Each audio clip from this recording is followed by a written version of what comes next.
TSPSC నిర్వహిస్తున్నటువంటి group 1, group 2 తదితర పోటీ పరీక్షలకి ప్రిపేర్ అవుతూ టీశాట్ని వీక్షిస్తున్నటువంటి యువతి యువకులందరికీ కూడా టీశాట్ తరపున శుభాభినందనలు. మీకు అందరికీ కూడా మంచి మంచి ఉద్యోగాలు రావాలని కోరుకుంటున్నాం. ఇప్పుడు group 1 prelims mains point of వ్యూలో మనము జియోగ్రఫీలో చర్చిస్తున్నటువంటి అంశము భారతదేశంలో ఉన్నటువంటి ఖనిజ వనరులు.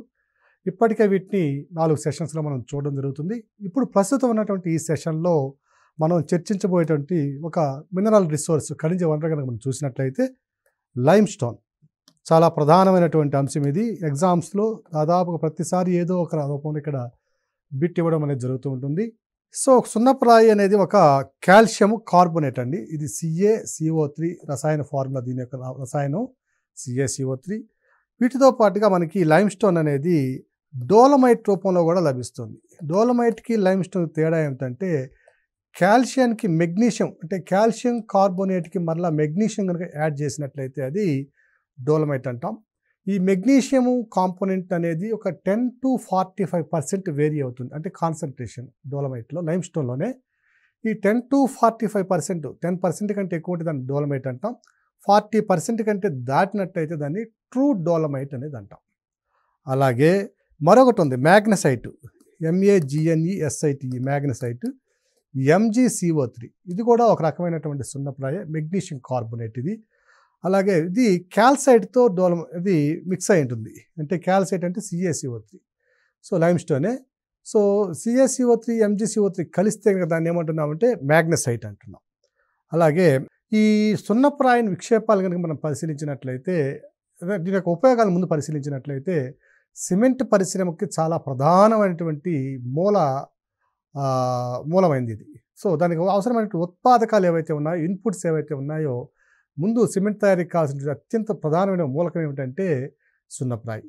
ఈ సున్నప్రాయి అనేది ఒక సిమెంట్ పరిశ్రమకే కాకుండా మనకి ఈ ఐరన్ అండ్ స్టీల్ ఇండస్ట్రీస్లో ఫ్లక్స్ గాను, అలాగే అనేక రకాలైనటువంటి పరిశ్రమల్లో కూడా దీన్ని ముడి పదార్థంగా మనం ఉపయోగించడం గమనించవచ్చు. ఇక ఉత్పత్తి మరియు దాని యొక్క నిల్వలు కనుక పరిశీలించినట్లయితే, రిజర్వ్స్ కనుక పరిశీలించినట్లయితే భారతదేశంలో ఉన్నటువంటి నిల్వలు ఏ రాష్ట్రంలో అత్యధికంగా ఉన్నాయంటే మొట్టమొదటి చెప్పుకోవచ్చింది కర్ణాటకలో 28% రిజర్వ్స్ ఉన్నాయి. భారతదేశంలో ఉన్నటువంటి మొత్తం నిల్వల్లో 28% కర్ణాటకలో మనం గమనించవచ్చు. రెండవది వచ్చి ఆంధ్రప్రదేశ్లో 20%, రాజస్థాన్లో 12%, అలాగే గుజరాత్లో ఒక 10%, అలాగే మేఘాలయ, చండీగఢ్, మధ్యప్రదేశ్, ఈ రాష్ట్రాల్లో కూడా మనం వీటి యొక్క నిల్వలను మనం గమనించవచ్చు. ఇక ప్రొడక్షన్ విషయంలోకి వచ్చేసరికి డోలమైట్ కానివ్వండి, లైమ్ స్టోన్ కానివ్వండి, ప్రొడక్షన్ విషయంలోకి వచ్చేసరికి ప్రతి సంవత్సరము ఒక రాష్ట్రం కాకుండా ఏదో ఒక రాష్ట్రం మారుతూ వస్తుంది. కానీ సాధారణంగా మనకి అన్ని సందర్భాలు, అంటే ఎక్కువ సందర్భాల్లో అతిపెద్ద ఉత్పత్తిదారుగా రాజస్థాన్ని మనం గమనించవచ్చు. ఎందువల్లంటే సిమెంట్ ప్రొడక్షన్ అనేది దీని యొక్క ఉత్పత్తిని ప్రభావితం చేస్తుంది. సిమెంట్ ప్రొడక్షన్ ఎక్కువగా ఉన్న రాష్ట్రాలు కూడా మారుతూ ఉంటాయి అప్పుడప్పుడు, దాని యొక్క స్టాటిస్టిక్స్. కాబట్టి సిమెంట్ పరిశ్రమకు అనుబంధంగానే వీటి యొక్క ఉత్పత్తి కూడా మారుతూ ఉంటుంది. అలాగే మొత్తం మీద చూసినట్లయితే రాజస్థాన్ కనుక ఉత్పత్తి కనుక చూసినట్లయితే అనేక సందర్భాల్లో రాజస్థాను దాదాపు మొత్తం ఉత్పత్తిలో 20% లేదా 21% దగ్గరగా దీని యొక్క ఉత్పత్తిని మనం గమనించవచ్చు.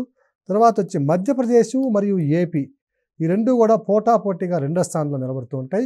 వీటి యొక్క ఉత్పత్తి వచ్చి ఒక 11% ఉంటుంది ఈచ్. అదొక 11%, ఇదొక 11%. అంటే ఇదొక 22, ఒక 21, 43% ఈ 3 రాష్ట్రాలే ఉత్పత్తి చేయడం మనం గమనించవచ్చు. అలాగే గుజరాత్, తమిళనాడు రాష్ట్రాలు కూడా ఈ యొక్క లైమ్ స్టోన్ ఉత్పత్తిలో ముందు స్థానాల్లోనే ఉంటాయి. సో ఉత్పత్తి పరంగా చూసినట్లయితే రాజస్థాన్ ఫస్ట్ ప్లేస్ అయితే మధ్యప్రదేశ్, ఏపీలు సెకండ్ ప్లేస్లో ఉంటాయి. ఉపయోగాలు కనుక చూసినట్లయితే వీటిని మనం ప్రధానంగా సిమెంటు, అలాగే ఐరన్ అండ్ స్టీలు, ఇనుము ఉక్కు పరిశ్రమల్లోనూ, అలాగే సిరామిక్ ఇండస్ట్రీస్లో, అంటే పింగాణి ఇది పరిశ్రమల్లో కూడా దీన్ని ప్రధానంగా ఉపయోగిస్తాము.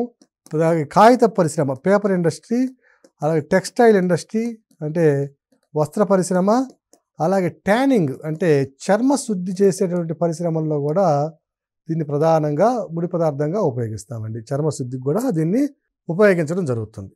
అలాగే కాల్షియం కార్బైడ్ని, అలాగే బ్లీచింగ్ పౌడర్ తయారీకి, అంటే కాల్షియం కార్బైడ్ అంటే CaC2, అలాగే బ్లీచింగ్ పౌడరు. సో ఈ రెండిటి ఉత్పత్తిలో కూడా మనం ప్రధానంగా ఈ లైమ్ స్టోన్ని ఉపయోగించడం గమనించాలి. వీటితో పాటుగా మనము లైమ్ స్టోన్ని ఫెర్టిలైజర్ ఇండస్ట్రీస్లో అంటే రసాయన ఎరువులు తయారు చేసే పరిశ్రమల్లో కూడా ఉపయోగిస్తాం. అలాగే లైమ్ స్టోన్ని మనము గృహ అవసరాల్లో పాత రోజుల్లో ఏం చేసేవారంటే కుండలోకి నీళ్లు తీసుకొచ్చిన తర్వాత దాంట్లోని జర్మ్స్ కానివ్వండి, దాంట్లో ఉన్న సాల్ట్స్ అంటే మనకి అన్వాంటెడ్ లవణాలు ఏమంటే మనకి ఉపయోగపడిన లవణాలు అన్వాంటెడ్ సాల్ట్స్ ఏవైతే ఉన్నాయో వాటిని నిర్మూలించడానికి అంత పటికతాటుగా ఉంటుంది. ఇది స్ఫటికంలాగా దాన్ని అంత లోపల నీళ్ళలో కనుక వేసినట్లయితే నీరు శుద్ధిగా అవడంతో పాటు చల్లదనం కూడా ఏర్పడుతుంది వీటికి. సో లైమ్ స్టోన్ ఈ విధంగా కూడా మనం ఉపయోగించవచ్చు. అలాగే ఇక డోలమైట్ని కనుక మనం పరిశీలించినట్లయితే డోలమైట్ అనేది దీంట్లో ఉన్నటువంటి మూలకాలు చూస్తే calcium carbonate, magnesium carbonate. Calcium carbonate ఒక 54 నుంచి 55% ఉంటే మెగ్నీషియం కార్బోనేట్ ఒక 44 నుంచి 45% ఉంటుంది. సో ఈ కాల్షియం కార్బోనేటు, మెగ్నీషియం కార్బోనేటు రెండు కనుక కలిస్తే దాంట్లో మెగ్నీషియం పర్సంటేజ్ కూడా ఒక 10% కనుక మించినట్లయితే మొత్తం ఆ సంఘటనలో దాన్ని డోలమైట్ అనడం జరుగుతుంది. ఇంతకుముందే చెప్పుకున్నట్టుగా ఒక 40% కంటే కనుక మెగ్నీషియం ఎక్కువ ఉంటుంది, దాన్ని ట్రూ డోలమైట్ అంటాం. అలాగే కమర్షియల్గా దీన్ని ఎక్కడ ఉపయోగిస్తున్నామంటే ప్రధానంగా జిప్సం తయారీలో ఉపయోగిస్తాం. జిప్సం అంటే మనకి బొమ్మలు తయారు చేసే వాటికి ఉపయోగిస్తాం కదండి. ప్లాస్టర్ ఆఫ్ పారిస్ తయారీలో ఉపయోగిస్తాం. ఎడిటర్ గారు జిప్సం అనే పదం తీసేయండి. సో డోలమైట్ ప్రధానంగా మనం ప్లాస్టర్ ఆఫ్ పారిస్ని తయారు చేయడంలో ఉపయోగిస్తాం. ఇక రిజర్వ్స్ కనుక చూసినట్లయితే డోలమైట్ నిక్షేపాలు మనం కనుక చూసినట్లయితే ప్రధానంగా ఇవి మధ్యప్రదేశ్లో అత్యధికంగా ఉన్నట్టు మనం గమనించవచ్చు. 29%. మొత్తం నిల్వల్లో మధ్యప్రదేశ్లో 29% ఉంటే ఇక ఏపీలో ఒక 15%, తర్వాత ఛత్తీస్గఢ్లో కూడా దాదాపుగా 11% ఉన్నాయి. ఈ ఏపీలో వచ్చి అనంతపూరు, కర్నూలు డిస్ట్రిక్ట్స్లో అధికంగా ఉన్నాయి. అనంతపూరు, కర్నూలు జిల్లాలో ఆంధ్రప్రదేశ్లో అధికంగా ఉంటే ఇక తెలంగాణలో కూడా మనం ఈ నిల్వలను గమనించవచ్చు. తెలంగాణలో ఉన్నటువంటి నిల్వలను చూసినట్లయితే కరీంనగర్, నల్గొండ జిల్లాల్లో ఈ డోలమైట్ నిక్షేపాలను మనం గమనించవచ్చు. ఓకేనా, రైట్. ఇక డోలమైట్ని కనుక మనం యూజ్ చేసిన ఉపయోగాలు కనుక పరిశీలించినట్లయితే వీటిని ఐరన్ అండ్ స్టీల్ ఇండస్ట్రీస్లో ఉపయోగిస్తాం, ఇనుముకు కర్మాగారంలో ఉపయోగిస్తాం. అలాగే రిఫ్రాక్టరీలో ఉపయోగించేటువంటి మనము కిల్న్స్ అంటే ఏవైతే మన బ్రిక్స్ ఏవైతే ఉన్నాయో ఆ బ్రిక్స్ని బైండింగ్ చేయడం కోసం కూడా మనం డోలమైట్ని ఒక ప్రధానమైన అనుఘటకంగా మిగిలిన పదార్థాలతో మనం ఉపయోగించడం జరుగుతుంది. సో ఇవి డోలమైట్ యొక్క ఉపయోగాలు. ఇక నెక్స్ట్ మనం కనుక పరిశీలించినట్లయితే ఆస్బెస్టాస్ చాలా ఇంపార్టెంట్. దీని మీద కూడా మనకి గ్రూప్ 1లో పోయిన సందర్భాల్లో ప్రశ్నలు వచ్చినటువంటి పరిస్థితిని మనం గమనించవచ్చు. ఇది సాధారణంగా ఈ ఆస్బెస్టాస్ అనేది 6 రకాలుగా మనకి లభిస్తుంది. ఈ 6 రకాలు మనకి ఎగ్జామినేషన్ పాయింట్ ఆఫ్ వ్యూలో అవసరం లేదు, కానీ 2 రకాలు మాత్రం మనం తప్పనిసరిగా గుర్తుపెట్టుకోవాలి. ఒకటి సర్పెంటైన్ ఆస్బెస్టాస్, రెండవది ఆంఫిబోల్ ఆస్బెస్టాస్, AMPHIBOLE, ఆంఫిబోల్ ఆస్బెస్టాస్. సో ఈ సర్పెంటైన్ ఆస్బెస్టాస్ని ఏమంటామంటే క్రిసోలైట్ ఆస్బెస్టాస్ అంటాం.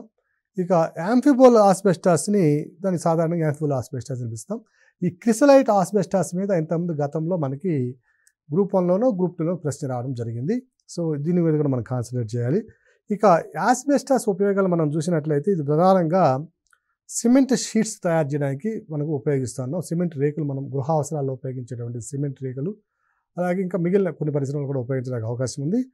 వీటితో పాటుగా రిసోర్సెస్ కనుక మనం చూసినట్లయితే అంటే విస్తరణ, వీటి యొక్క వ్యాప్తి ఏ రాష్ట్రాల్లో ఉందంటే అత్యధికంగా మనం రాజస్థాన్లో వీటిని మనం గమనించవచ్చు. రాజస్థాన్లో సుమారుగా 61%, మొత్తం భారతదేశ నిల్వలో 61% రాజస్థాన్లోనే గమనించవచ్చు. అలాగే ఇక మిగిలిన ఇంకొక రాష్ట్రం కూడా చూసినట్టే కర్ణాటకలో కూడా మనకి 37%, అంటే దాదాపుగా 98% నిల్వలు కేవలం రాజస్థాను మరియు కర్ణాటక రాష్ట్రాల్లోనే మనం విస్తరించి ఉండడం గమనించాలి. ఓకేనా. ఇక మిగిలినటువంటి 2% నిల్వలు కనుక మనం పరిశీలించినట్లయితే ఇవి జార్ఖండ్, ఆంధ్రప్రదేశ్, ఉత్తరాఖండ్ మరియు ఒడిస్సా రాష్ట్రాల్లో విస్తరించున్నాయి. జార్ఖండ్, ఆంధ్రప్రదేశ్, ఒడిస్సా, ఉత్తరాఖండ్ రాష్ట్రాల్లో మనం గమనించవచ్చు. ఇక ఆంధ్రప్రదేశ్లో కనుక చూసినట్లయితే కడప జిల్లాలో ఉన్నటువంటి పులివెందుల ప్రాంతంలో ఈ ఆస్బెస్టాస్ నిల్వలు అనేవి బాగా అధికంగా గమనించవచ్చు. కర్ణాటకలో చూసినట్లయితే మైసూరు, షిమోగా, శివమొగ్గ, మాండ్య, హసను, చిక్మంగళూరు ఈ జిల్లాల్లో మనము ఆస్బెస్టాస్ నిల్వల్ని మనం గుర్తించవచ్చు. ఇక ఆస్బెస్టాస్ ఉపయోగాలు, మరిన్ని ఉపయోగాలను మనం పరిశీలించినట్లయితే ఇన్సులేటింగ్ మెటీరియల్గా అవాహకంగా దీన్ని ఉపయోగిస్తాము. అలాగే ఫ్యాబ్రిక్స్లో మనకి అగ్ని ప్రమాదాలు సంభవించినప్పుడు వేసేటటువంటి ఆ ఫ్యాబ్రిక్స్ బట్టలు ఏవైతే ఉంటాయో వాటిల్లో అధిక పీచు పదార్థంతో కలిగినటువంటి ఆస్బెస్టాస్తో తయారు చేసినటువంటి బట్టలను కూడా మనం ఉపయోగించడం గమనించవచ్చు. సో ఇది ఫైర్ ప్రూఫ్గా ఉపయోగపడుతుంది కాబట్టి అటువంటి సందర్భాల్లో ఉపయోగిస్తారు. అలాగే అంటే ఫైర్ ప్రూఫ్ క్లాతింగ్ మెటీరియల్స్ తయారు చేయడానికి దీన్ని ఉపయోగిస్తాం. ఇక వరల్డ్ రివ్యూ కనుక చూసినట్లయితే ఆస్బెస్టాస్లో అత్యధికంగా ఉత్పత్తి చేసే దేశం ఏమిటంటే రష్యా. ఇక ఇది ప్రొడక్షన్ అండి, ఉత్పత్తి. ఇక రిజర్వ్స్ అంటే నిల్వ కనుక చూసినట్లయితే అత్యధికంగా నిల్వలు కలిగిన దేశం ఏమో చైనా. చైనాలో అత్యధికంగా నిల్వలు ఉంటే ఉత్పత్తిలో మాత్రం రష్యా మొదటి స్థానంలో ఉంది. ఓకే. ఇక భారతదేశంలో ఉన్నటువంటి ప్రొడక్షన్లో కనుక చూసినట్లయితే రాజస్థాన్ అతిపెద్ద ఉత్పత్తిదారులు. దీని తర్వాత మరొక మూలకాన్ని కనుక చూసినట్లయితే మ్యాగ్నసైట్ అంటాం. ఇది కూడా ఆస్బెస్టాస్ రకానికి చెందింది, MgCO3. సో దీని యొక్క ఉపయోగం ఏమిటంటే బేసిక్ రిఫైనరీస్ ఏవైతే ఉన్నాయో అంటే ఆయిల్ నుంచి, క్రూడ్ ఆయిల్ నుంచి ఆయిల్ తీసే పరిశ్రమలో, అలాగే రిఫ్రాక్టరీస్లోను అంటే కొలిమిళ్ళ తయారీలో ఉపయోగించే పదార్థాల తయారీలోను, అలాగే స్టీల్ ఇండస్ట్రీస్లోను వీటన్నిటిలో కూడా మ్యాగ్నసైట్ని ఉపయోగించడం జరుగుతుంది. ఈ ప్రొడక్షన్ చూసేసరికి తమిళనాడు ఉత్పత్తి విషయంలో అత్యధికంగా ఉత్పత్తి చేసిన ఎవరంటే తమిళనాడు. మొత్తం భారతదేశ ఉత్పత్తిలో సుమారుగా ఒక 70% ఉత్పత్తి ఈ మ్యాగ్నసైట్ అనేది తమిళనాడు నుంచి వస్తుంది. నెక్స్ట్ రెండవ అతిపెద్ద ఉత్పత్తిదారు ఉత్తరాఖండ్. మనకు అది అవసరం లేదు. మ్యాగ్నసైట్ ఉత్పత్తి మాత్రం ప్రొడక్షన్ అనేది తప్పనిసరిగా గుర్తుపెట్టుకోండి. అత్యధికంగా ఉత్పత్తి చేసే రాష్ట్రం ఏంటంటే తమిళనాడు.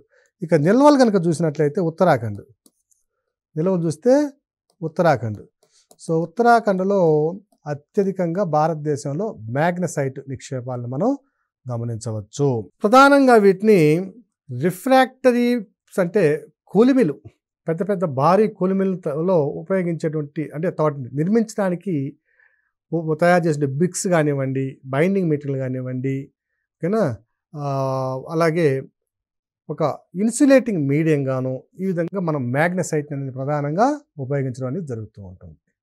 ఒక ఇది క్యాల్సినేషన్ ప్రాసెస్లో కూడా ఉపయోగిస్తాం. అంటే క్యాల్సినేషన్ అంటే ఓపెన్ ఎయిర్లో, ఫ్రీ ఎయిర్లో హైయెస్ట్ టెంపరేచర్కి కాల్చి దాని యొక్క ఫిజికల్ ప్రాపర్టీస్ని మార్చి దాన్ని వేరే అవసరాలకు వాడుకోవడం. సో హైయెస్ట్ టెంపరేచర్ వరకు ఎంత మ్యాక్సిమం ఎంతవరకు మనం పెంచగలమో పెంచి దాన్ని బ్రిక్స్ తయారీకి ఉపయోగిస్తాం. సో క్యాల్సినేషన్ ప్రాసెస్ ద్వారా దీనికి మ్యాగ్నసైట్ని రిఫ్రాక్టరీస్లో వాడేటటువంటి బిల్డింగ్ మెటీరియల్స్ కూడా తయారు చేయడానికి దీన్ని మనం ఉపయోగిస్తాం. మరొక ప్రధానమైనటువంటి మినరల్ని కనుక, లోహాన్ని కనుక మనం చూసినట్లయితే కైనైట్. ప్రపంచవ్యాప్తంగా దీనికి చాలా డిమాండ్ ఉందండి. ఇది కూడా అల్యూమినియం యొక్క కాంపౌండే, Al2SiO5. దీన్నే Al2O3SiO2గా మనం గమనించవచ్చు. So aluminium, silicon oxide, aluminium oxide, silicon oxide కలిసినటువంటి పదార్థమే కైనైట్. దీన్ని కూడా ప్రధానంగా మనము రిఫ్రాక్టరీస్లో ఉపయోగించడానికి అవకాశం ఉంది. సో అత్యధికంగా ఈ కైనైట్ నిక్షేపాలు కలిగిన రాష్ట్రము ఆంధ్రప్రదేశ్ దేశంలోనే. సో 78% రిజర్వ్స్ ఆంధ్రప్రదేశ్లో మనం గమనించవచ్చు. ఈ ఆంధ్రప్రదేశ్లో కూడా కడప, కర్నూలు, అనంతపూర్ జిల్లాల్లో కైనైట్ నిక్షేపాలు అత్యధికంగా విస్తరించి ఉన్నాయి. దీని తర్వాత కర్ణాటకలో ఒక 13% వరకు మనం కైనైట్ నిక్షేపాలను చూడవచ్చు. మిగిలినవి జార్ఖండ్లో ఒక 2 to 3% నిక్షేపాలను మనం గమనించవచ్చు. సో కైనైట్ని ప్రధానంగా మనము రిఫ్రాక్టరీస్లోను, అలాగే కొన్ని పెట్రోకెమికల్స్ ప్రొడక్షన్ ప్రాసెస్లోను, అంటే ఆయిల్ డ్రిల్లింగ్ మెటీరియల్స్ ఉంటాయి కదండి, ఆ ఆయిల్ డ్రిల్లింగ్ చేసే దగ్గర కూడా కైనైట్ని ఒక ప్రధానమైనటువంటి ఒక ఇన్పుట్గా వాడతాం. So kyanite. సో ప్రధానంగా ఇది కడప జిల్లాలోను, అనంతపూర్ జిల్లాలోను, అలాగే కర్ణాటకలోను మన కొన్ని ప్రాంతాల్లో కూడా మనం కైనైట్ని గాను గమనించవచ్చు. ఇక సిల్లిమనైట్ అని ఒకటి ఉంటుందండి. సిల్లిమనైట్ ఇది కూడా కైనైట్ రకానికి చెందినటువంటిది. ఇది రిజర్వ్స్ తమిళనాడులో అత్యధికంగా ఉన్నాయి. కైనైట్ రిజర్వ్లు ఏమో ఆంధ్రప్రదేశ్లో ఎక్కువగా ఉంటే సిల్లిమినేట్ రిజర్వ్స్ తమిళనాడులో ఉంటే ఇది 72% నిల్వలు తమిళనాడులోనే మనం గమనించవచ్చు. దీని తర్వాత ఒడిస్సా, ఓకేనా, రైట్, ఒడిస్సా, ఉత్తరప్రదేశ్, జార్ఖండ్లలో కూడా మనం సిల్లిమినేట్ రిజర్వ్స్ని గమనించవచ్చు. తర్వాత ప్రపంచవ్యాప్తంగా చూసినట్లయితే India is the largest producer of kainite in the world. దాని తర్వాత USA. So India and USA are the largest producers of kainite in the world, ఓకేనా. ద మెయిన్ ప్రొడ్యూసర్ వచ్చేమో ఆంధ్రప్రదేశ్, ఓకేనా. దాని తర్వాత మరొక దేశం కూడా ఉంది, సౌత్ ఆఫ్రికా కూడా ఒక ప్రధానంగా చెప్పుకోగలిగిన దేశం ఇది. సో వీటన్నిటిని కూడా డెన్స్ బ్రిక్స్ తయారు చేయడం కోసం, అంటే అత్యధిక ఉష్ణోగ్రతను తట్టుకొని నిలబడేటటువంటి కొలిమిలు ఏవైతే ఉన్నాయో ఆ కొలిమిల్లో ఉపయోగించి ఇటుకల తయారీకి డెన్స్ బ్రిక్స్, అలాగే ఇన్సులేటింగ్ మెటీరియల్స్ గాను, అలాగే పెట్రోలియం రిఫైనరీస్ దగ్గర, పెట్రోలియం డ్రిల్లింగ్ దగ్గర, వీటన్నిటిలో కూడా మనం ఈ కైనెట్ అనే పదార్థాన్ని, దాని యొక్క ఉత్పత్తిని మనం వాడుతూ ఉంటాం. మరొక అంశం కనుక పరిశీలించినట్లయితే జిప్సమ్. ఇది హైడ్రేటెడ్ కాల్షియం సల్ఫేట్ అండి. ఇది CaSO4 హైడ్రేటెడ్ కాల్షియం సల్ఫేట్నే జిప్సమ్ అంటున్నాం.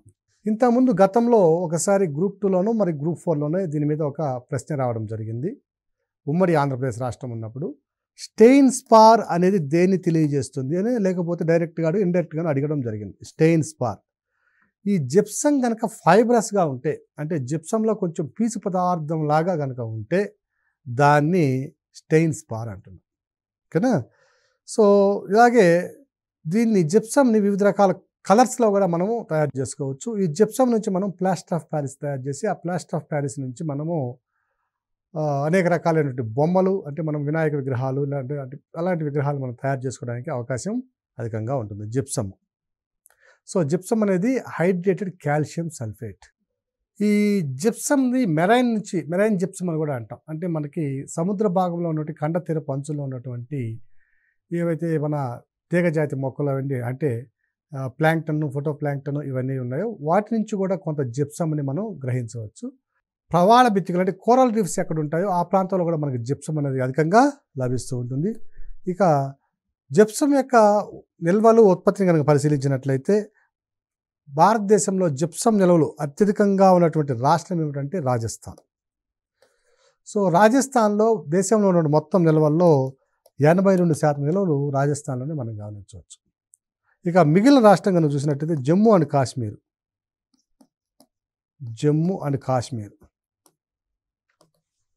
దీంట్లో ఒక 14% నిల్వలు ఉన్నాయి. అంటే 96% నిల్వలు జిప్సమ్ నిల్వలు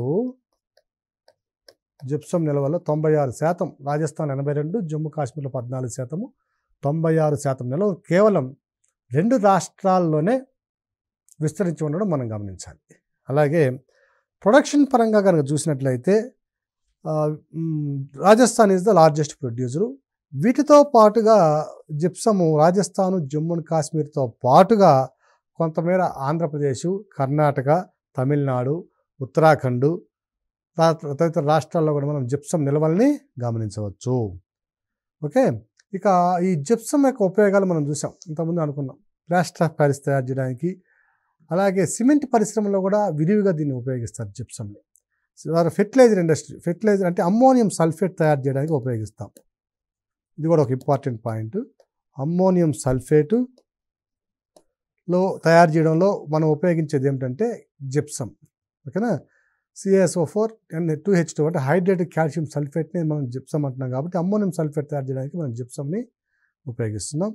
అలాగే పోర్ట్లాండ్ సిమెంట్ తయారీలో, ఇంతకుముందు మనం స్టార్టింగ్లో వచ్చినటువంటి సిమెంట్ ఏమిటంటే పోర్ట్లాండ్ సిమెంట్ అంటాం దాన్ని. ఆ పోర్ట్లాండ్ సిమెంట్లో కూడా మనం జిప్సమ్ని విరివిగా ఉపయోగించేవాళ్ళమి. ఇక వరల్డ్ వైడ్ రిజర్వ్స్ కనుక పరిశీలించినట్లయితే ఇది ప్రధానంగా నిల్వలు ఉన్నటువంటి రాష్ట్రము మొదటిది USA, రెండవది కెనడా, మూడవది బ్రెజిల్, ఇక నాలుగవది ఇండియా. జిప్సమ్ నిల్వల్లో భారతదేశం 4వ స్థానంలో ఉంది. ఇంకొక ఉపయోగం కూడా ఉందండి జిప్సమ్ వల్ల.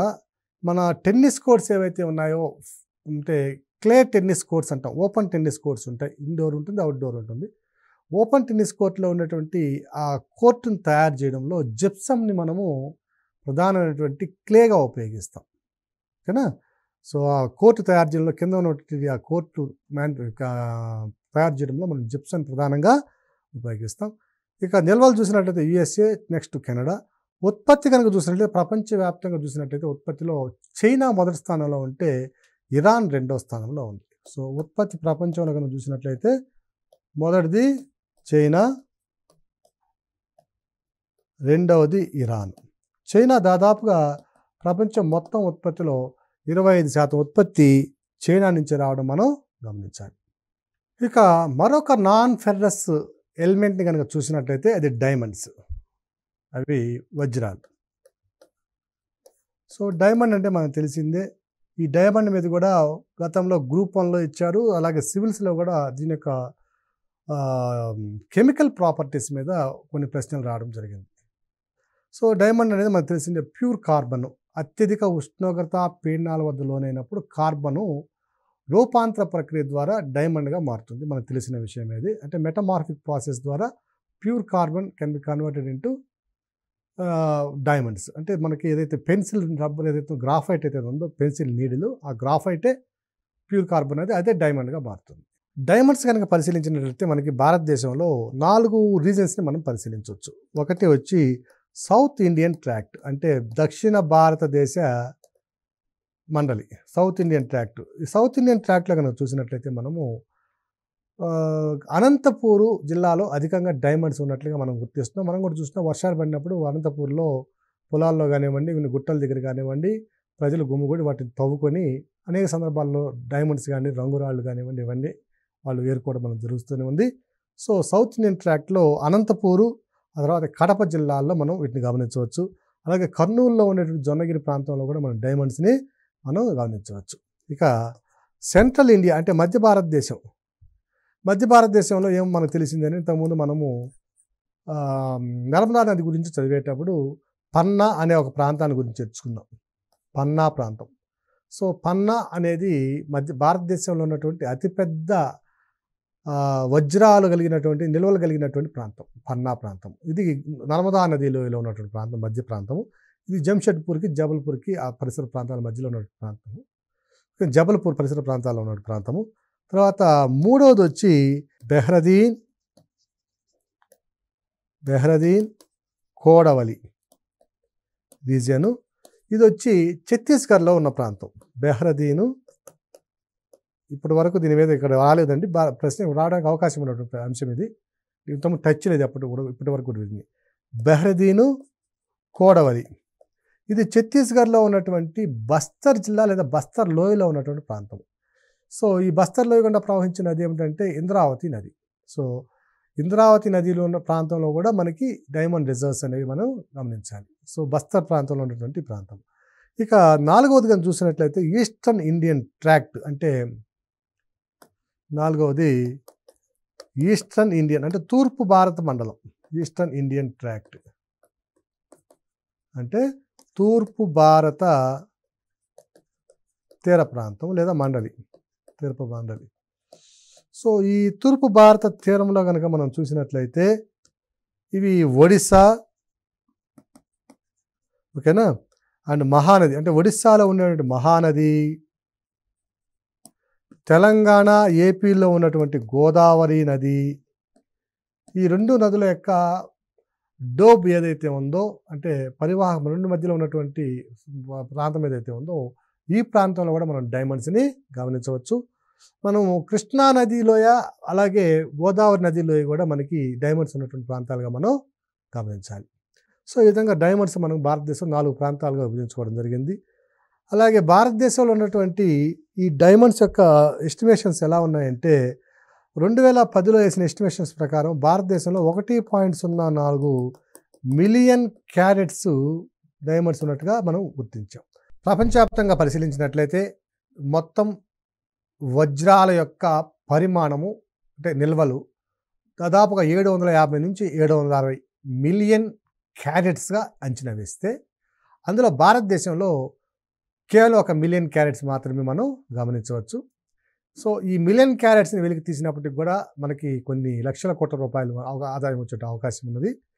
సో ఇక భారతదేశంలో ఉన్నటువంటి నిల్వలు కనుక రాష్ట్రాల వారీగా కనుక మనం పరిశీలించినట్లయితే ఇంతకుముందు ప్రాంతాల వారీగా పరిశీలించాము.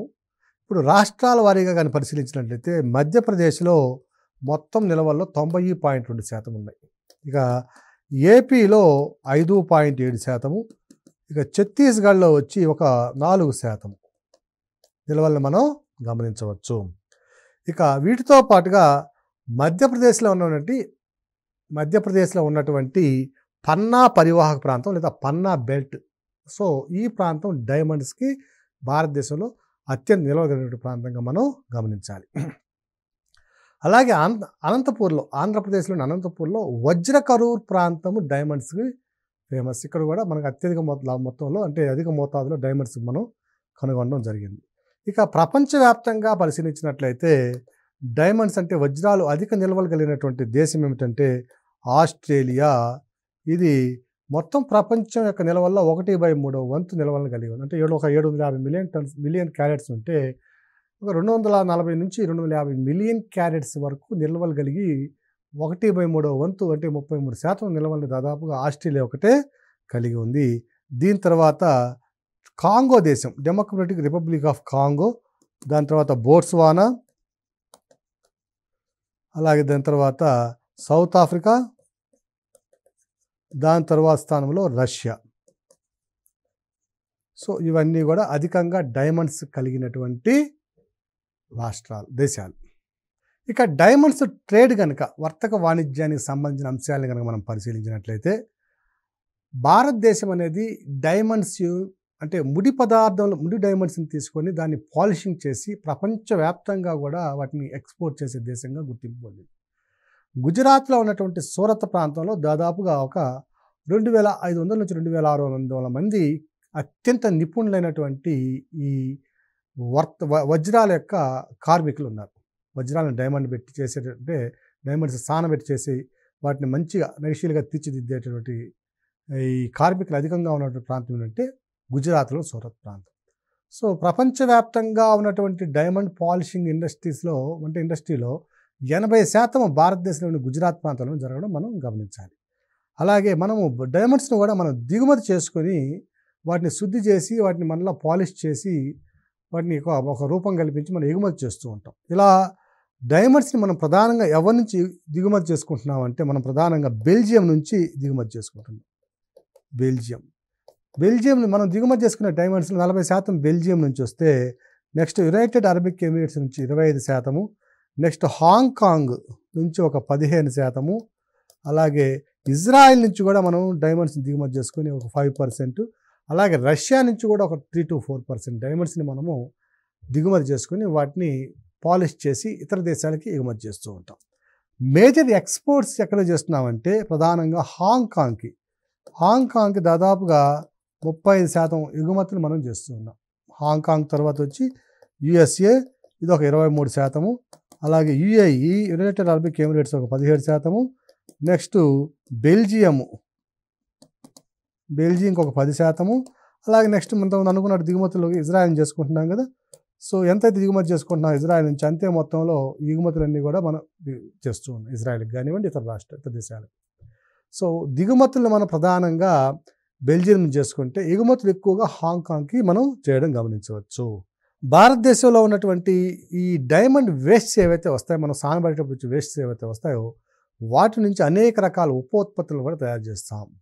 సో ఈ ఉత్పత్తి అంటే diamond is the hardest substance మనకు తెలిసిన విషయం. అన్నిటిలో కల్లా దృఢమైంది, అత్యంత శక్తివంతమైనది ఏమిటంటే డైమండ్. కాబట్టి ఈ డైమండ్స్ నుంచి వచ్చే వేస్ట్ని మనము కటింగ్ అంటే గ్లాస్ కటింగ్, అలాగే మెటల్ కటింగ్, కొన్ని డిజైన్స్ తయారు చేయడానికి ఉపయోగించే నీడిల్స్ తయారీ, ఓకేనా, ఇలాంటి వాటిలో విరివిగా మనం ఉపయోగిస్తూ ఉంటాం ఈ డైమండ్స్ని. నెక్స్ట్ కనుక చూసినట్లయితే అటామిక్ మినరల్స్లో కనుక చూసినట్లయితే అంటే ఎనర్జీ మినరల్స్లో చూసినట్లయితే అటామిక్ మినరల్స్లో ప్రధానంగా చెప్పుకోవాల్సింది యురేనియం. సో యురేనియం అనేది సాధారణంగా 2 రూపాల్లో లభిస్తుంది. యురేనియం 92, 232, ఓకేనా, అలాగే యురేనియం 233 అండి, ఇది యురేనియం 92, 238. సో ఈ 233, 238లలో ఫిజనబుల్ అంటే మనకి శక్తిని ఇచ్చేది డైరెక్ట్గా మన కేంద్ర చర్యలో పాల్గొని అంటే రియాక్షన్ న్యూక్లియర్ ఫిజన్లో పాల్గొని చర్యనిచ్చేది మనకి శక్తినిచ్చేది 233.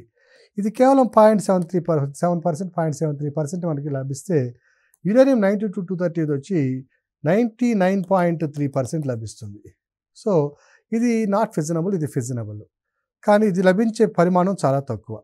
సో మనకి ఈ యురేనియం 92-233 నిల్వలు మనకి చాలా తక్కువగా ఉన్నాయి. ఈ నిల్వలను కనుక మనం పరిశీలించినట్లయితే భారతదేశంలో 2017 ఎస్టిమేషన్స్ ప్రకారము ఇది లభించేటువంటి రూపం ఏంటంటే U3O8 రూపంలో దాదాపు 3,34,000 టన్నుల యురేనియం రిజర్వ్స్ని మనం గుర్తించడం జరిగింది.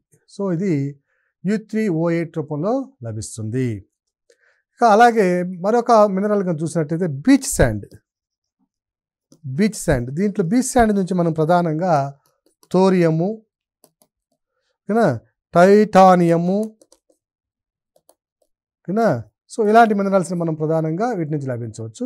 సో థోరియం రిజర్వ్స్ కనుక చూసినట్లయితే భారతదేశంలో అత్యధికంగా లభించే మూలకం ఏమిటంటే థోరియం. ప్రపంచవ్యాప్తంగా ఉన్న థోరియం నిల్వల్లో అత్యధికంగా థోరియం నిల్వలు కలిగిన దేశం ఏమిటంటే భారతదేశము. ఈ భారతదేశంలో ఉన్నటువంటి థోరియం బీచ్ శాండ్ రూపంలో లభిస్తుంది. సో ఈ బీచ్ శాండ్ ప్రధానంగా మనం ఆంధ్రప్రదేశ్, కర్ణాటక, కేరళ, తమిళనాడు, సో ఈ గుజరాత్ ఈ ప్రాంతాల్లో మనం అధికంగా గమనించగలం. సో ఇప్పుడు మనం చర్చించినటువంటి ఈ అంశాలన్నింటిలో కూడా మనకు ప్రిలిమినరీ పాయింట్ ఆఫ్ వ్యూలో చాలా ప్రధానమైన అంశాలు. ఇంకా మెయిన్స్ పాయింట్ ఆఫ్ వ్యూలో మనకి ఇక్కడికి రావడానికి అవకాశం ఉన్నటువంటి ఇండస్ట్రీస్ ఏమిటంటే సిమెంట్ పరిశ్రమ ఏదైతే ఉందో మనకి ఈ మన డోలమైటు, లైమ్ స్టోను, క్యాల్సైటు, మ్యాగ్నసైటు వీటిని బేస్ చేసుకున్నటువంటి పరిశ్రమ సిమెంట్ పరిశ్రమ. ఈ సిమెంట్ పరిశ్రమల స్థాపనకు అనుకూలమైన పరిశ్రమలను గుర్తించి ఆ ఉత్పత్తులను పరిశీలించండి, లేదా సిమెంట్ పరిశ్రమకు అవసరమైనటువంటి ముడి పదార్థాలను చర్చిస్తూ వాటి లభ్యతను గురించి వివరించండి, లేదా ఇంకొంచెం దూరం పోతే సిమెంట్ పరిశ్రమ విస్తరణ, దానికి గల కారణాలు, ఆ పరిశ్రమ ఎదుర్కొన్న సమస్యలను చర్చించండి అని రావడానికి మెయిన్స్ పాయింట్ ఆఫ్ వ్యూలో దీన్ని బేస్ చేసుకుని రావడానికి అవకాశం ఉంది. ఈ పరిశ్రమని మరొక అంశంలో మనం ఇంకొక సెషన్లో మనం చర్చిద్దాం. టీశాట్ వీక్షకులందరికీ కూడా మరొకసారి ధన్యవాదాలు తెలియజేస్తున్నాం.